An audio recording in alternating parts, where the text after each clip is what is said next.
Good afternoon, class. We're going to begin today with a discussion of reaction coordinate diagrams. And there's a lot of information here, so we'll talk through it relatively slowly. So if we consider the general reaction between A and B as reactants to form C and D as products, what we can first do is draw an x and y axis, where our y-axis is Gibbs free energy, which you'll remember from thermodynamics, and the x-axis is the extent of the reaction, or sometimes labeled as reaction coordinate. Now, if we go from our reactants A and B, which are generally a little bit higher in energy, and our products are a little bit lower in energy, at the end of the reaction, what we can do is we can draw a dotted line out to the side, and we can see that delta G for the whole reaction from our reactants to products is negative, since it is going down in energy. That is a situation where we have a spontaneous and exergonic reaction. Now, how we get there, the pathway is governed by this hill or peak here. The top of the peak is called a local energy maximum. That's the formal name for the top of a peak. And that local energy maximum represents a transition state or an activation energy. And you may see that in something like biochemistry or a related field where the activation energy can be controlled by an enzyme or a catalyst to become lower and go to a faster reaction. Now, in our class, for chemistry, the activation energy is here, and that's a transition state. And transition states are labeled delta G with the superscript double dagger. So that indicates the height of the peak from the starting point. So from that dotted line up to the second dotted line, the height here is delta G double dagger, whereas the height from the starting point of the reactants to the products is overall delta G. Now, at the top of the peak, the transition state, that's a situation where bonds are breaking and forming.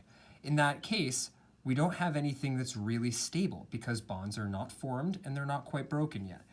At the top of the peak, it is therefore highest in energy because it is the least stable. And then it, of course, forms our products, and that's down at a lower energy.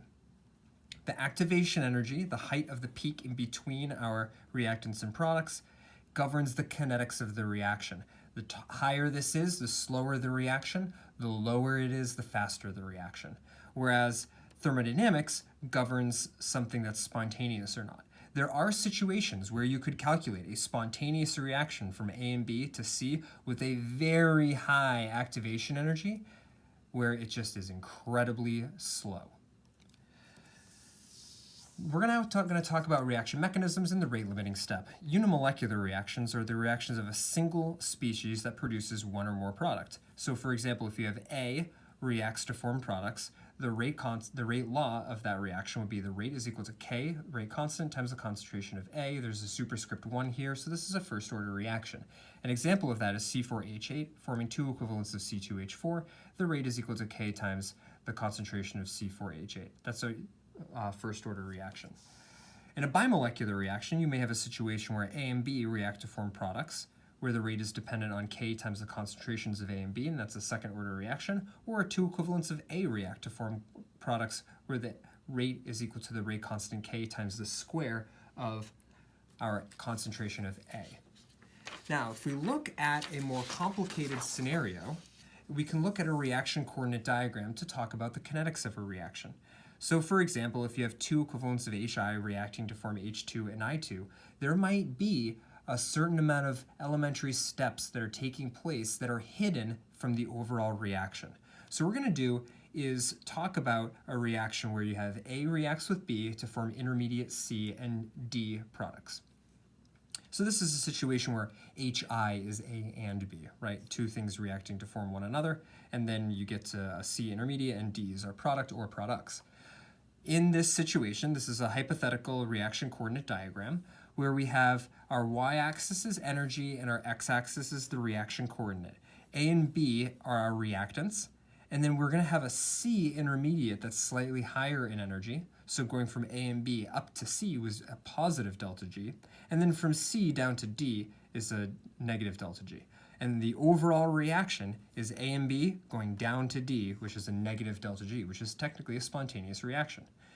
Now, how fast we get to D is dependent on our two transition states. So going from A and B to C goes through delta G double dagger 1, and going from C to D goes through delta G double dagger 2. And the drawing is attempted to be drawn to scale, but we're going to get provided here that delta G double dagger 2 is greater than delta G double dagger 1. If the height of this peak is greater than the height of this peak, that must mean that going from C over to D is the slowest step in this reaction. That means that going from C to D is our rate limiting step. And if we just have a single thing reacting, we can say that this is an apparent first order reaction because we have one thing reacting as in an apparent unimolecular reaction to form one product D. So that's how we can use reaction coordinate diagrams to deduce the overall rate order. This would be a first order reaction, and to identify which is the rate limiting step. Now, we're going to give a little bit of detail on the zero order reaction because we've talked about this a few times, but as unimolecular reactions and bimolecular reactions are a little bit more obvious, zero order is a little bit more complicated. So rate law is equal to, for a zero order reaction is when the superscript is equal to 0, which makes it independent of concentration. So our integrated rate law is concentration of A is equal to KT plus A at 0. And that's negative KT. So the concentration of A is equal to negative KT plus the concentration of initial A. So the units for K, our rate constant, are equal to molar times inverse seconds. So the overall, the rate law is independent of concentration. And without going into too much detail about the constant, that just means that the constant has to have molarity in it in order to account for the absence of concentration from the rate law. There are two general conditions that give us a zero order. When only a small fraction of the reactant molecules are in the same location or state which they are able to react and this fraction is continually replenished, or when two or more reactants are involved, the concentrations are much greater than the other two. So I think number one is the most easiest to identify. This might be a situation where you're in a room and you're breathing and the reaction of oxygen in your lungs could be considered a zero order reaction because as you're sitting in the room and you're breathing, the amount of oxygen in the room is continually replenished. You breathing oxygen in a room is not having any effect on the concentration of oxygen in that room. So it would be considered a zero order reaction. So this is where we're going to end with kinetics, and we're going to move on and start talking about electrochemistry. Now to talk about electrochemistry, we're going to first need to talk about redox reactions, and we're going to begin there by drawing an analogy to acid-base chemistry and classifying chemical reactions. So, if we examine the full reaction of hydrochloric acid and water, we see that HCl is a strong acid, reacts with water to form chloride and hydronium. The Bronsted acid-base reaction is the transferring of hydrogen atoms, which are protons. So they don't have any electrons, so a hydrogen atom plus is just a proton. It has nothing else in the atom. We can break this reaction down into elementary steps, where first hydrochloric acid dissociates completely to form chloride and a proton, where the hydrochloric acid is acting as a proton donor, and water is reacting with those protons to form hydronium, where water is acting as a Bronsted base and is a proton acceptor.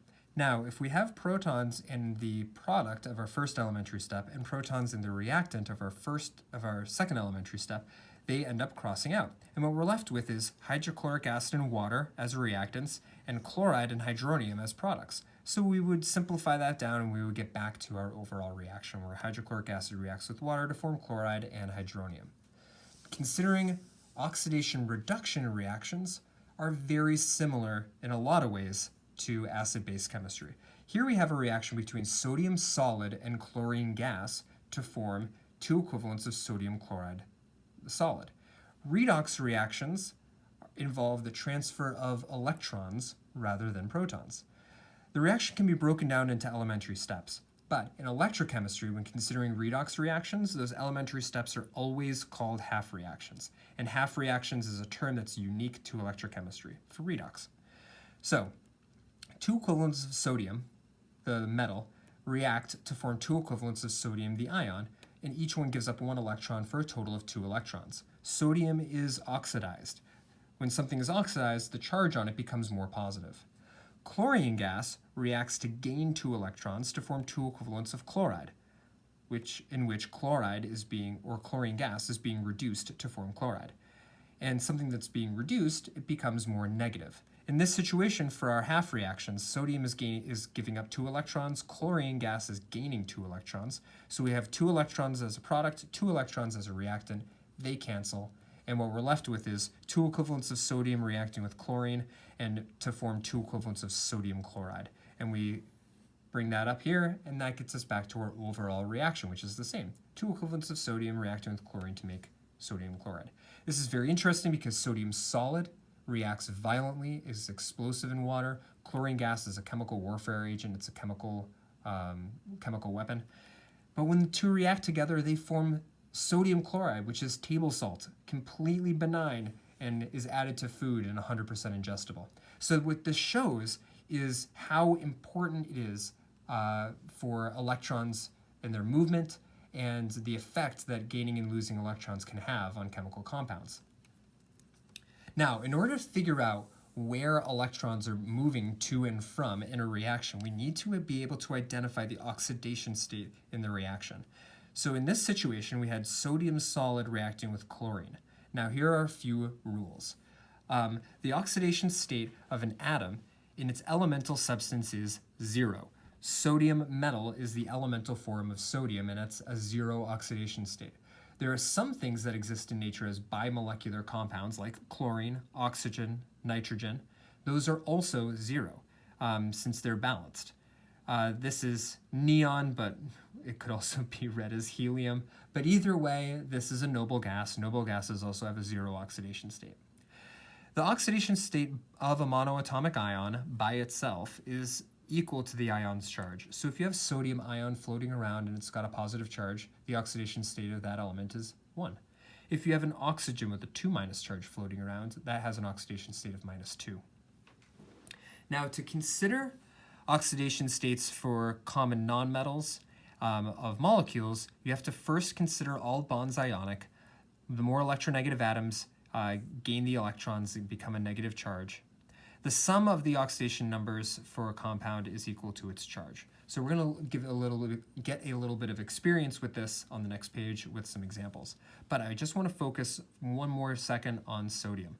Group 1 or group 2 metals, like sodium and calcium and magnesium, are only 0 when they are alone.